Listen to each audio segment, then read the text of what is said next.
Welcome back to the channel. Today it's all about reverb, and we're going to be looking at and listening to lots of different types of reverbs, and the aim here is to learn a little bit about them, but also decide which ones might be best for certain situations in a mix. These are all artificial reverbs, some of which are trying to recreate the sound of a real space, and others are simply for the sake of an effect to create some extra dimension and space. We don't often get the chance or have the ability to actually record in lovely sort of reverberant spaces, and it often doesn't offer us much control either.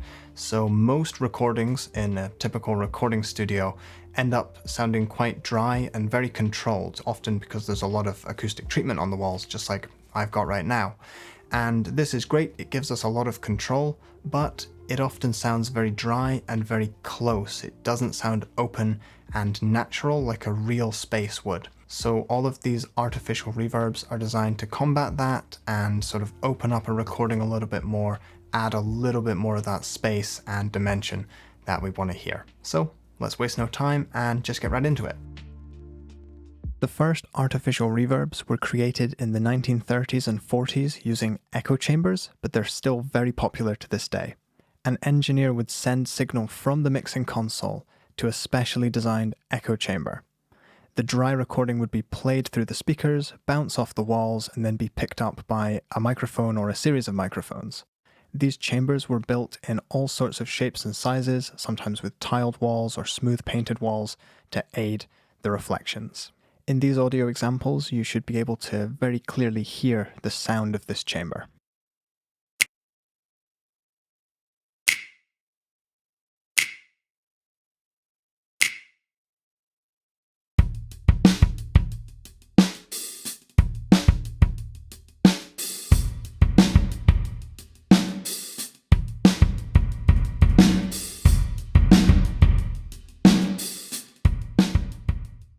Chambers offer a very bold and obvious reverb effect, and although they can have a very lush decay tail, they often don't wash out the original signal too much. They don't sound very balanced, so they can often benefit from further filtering and EQ, but it's this unbalanced character and tone that you've likely heard all over records from the 50s and 60s. Of course, not every studio could build their own dedicated echo chamber, and in 1957 EMT came up with a solution called the EMT 140 plate reverb. It weighs almost 1/4 of a ton, and it's a large wooden box, but it's better than building a separate room. So how does this create reverb? Well, in that box hangs a large metal sheet, and onto that we fix a transducer, which simply converts the electrical signal into vibrations. The sheet vibrates, and then on either side of the plate we have output transducers or pickups, much like you have on a guitar, and these change those vibrations into the plate back into electrical signal. Plates sound very bright and smooth, like this.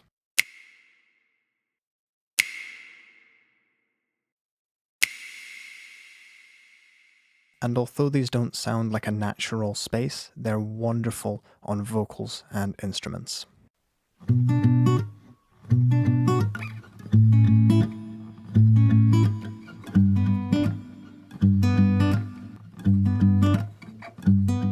They also feature controls to change the length of the decay to blend between the dry and the wet signal, and often change the width of the reverb as well.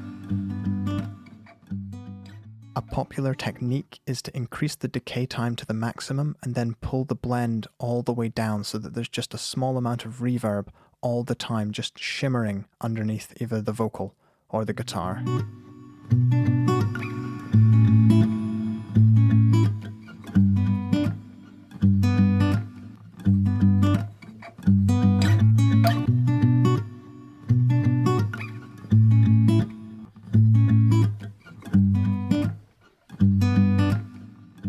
Unfortunately, it's very easy to wash out a sound with this reverb. As you can hear, I've done a little bit too much, but if you use this on vocals, guitars, or even percussion, especially snare drums, it can add a lot of brightness and just a little bit extra presence, as long as you don't push the wet amount up too much and completely wash out that original recording.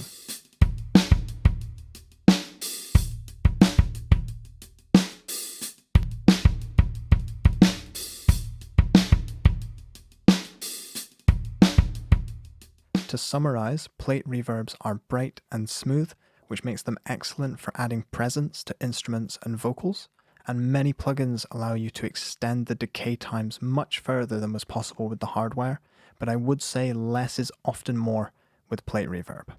And this takes us right onto the spring reverb, which is similar to the plate, but this time uses springs attached to the transducers, and these are housed within a much smaller tank or canister. These have a very distinctive transient behavior. Take a listen.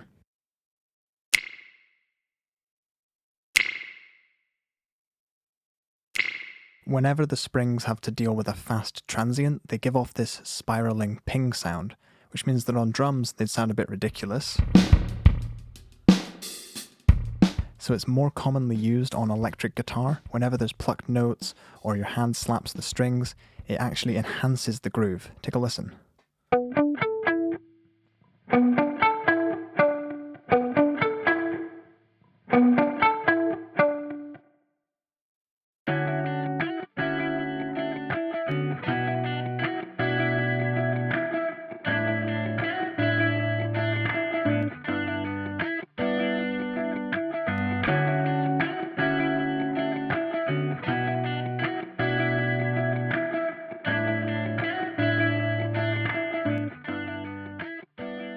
So a quick recap, spring reverbs have that unique transient behavior, that spiraling, decayed ping, and this often is used to enhance groove and rhythm on guitar tracks, but it also adds a subtle presence and dimension to anything you put it on, but again it doesn't sound like a real room. But things started rapidly changing from the 1970s onward with the advent of the digital or algorithmic reverb, some of the most famous units being the Lexicon 224 and the EMT 250. And although both of those are hardware, I'm also including all recent digital reverbs and the plugins which you'll find in your DAW, because most of them function on a similar principle, and this is to use many stacked, repeated and cascading delay and decay tails from the same original source to try and create the illusion of depth and space.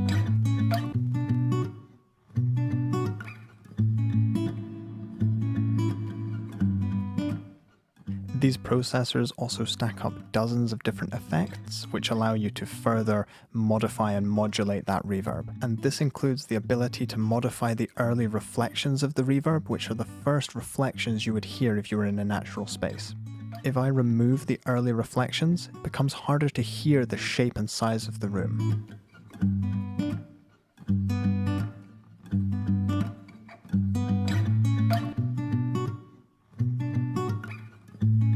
And when I add this back in, you can more easily hear the shape of the room and not just those lush, late reflections that make up the main body of the reverb. At first, we were simply creating a room reverb. Now, rooms are not particularly balanced, but they do add a lot of liveliness back to an instrument and they sound pretty natural. However, as we pushed the decay up, we ended up with a hall reverb, which does sound a lot more balanced. Let's take a listen on a cello.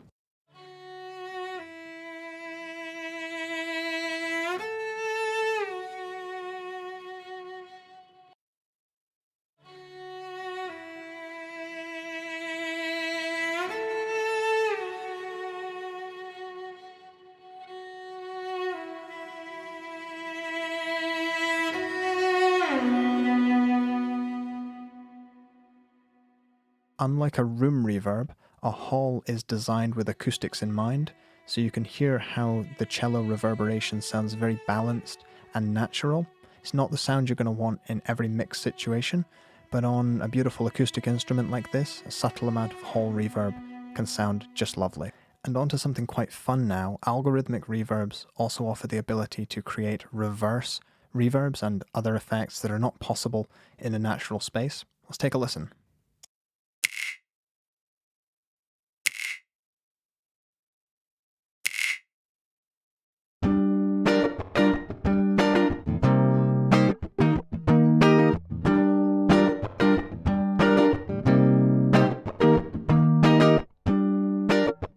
And this is where categorizing reverbs becomes a little bit difficult, because the modern digital and algorithmic processors allow you to create all sorts of ambiances that simply couldn't be created in the natural world.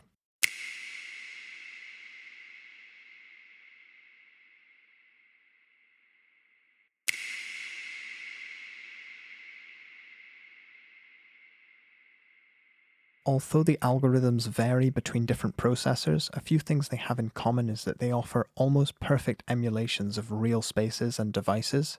They're highly adjustable and usually filled with many more effects, and the modern plugins have relatively low CPU and RAM requirements, so you can run multiple different types of reverb in one project.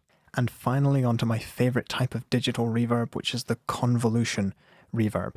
These use impulse responses to capture the sound of a space or device. These capture the sound of that space by playing a short impulse response in that space or running that response into a device and then listening to and capturing the result with a microphone. So let's listen to what that short click sounds like in a few different spaces.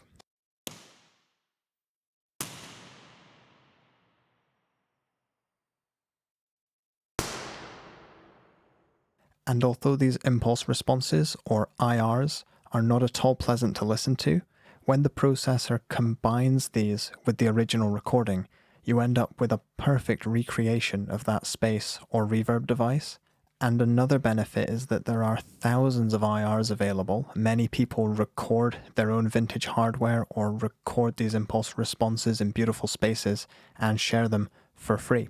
And all you have to do is load up that impulse response in your chosen plugin. However, one potential downside is that they often require a little bit more CPU and much more memory and RAM because you do need somewhere to store all of those impulse responses. But I know that for some people this isn't a problem, and storage and processing power is just becoming better and better by the year. So that's everything for this video, but if you want to learn more, please do check out my other videos on EQ and compression, where I do a very similar thing. I show all the different styles of processing available. So thank you very much for watching, and I'll see you in the next one. Bye for now.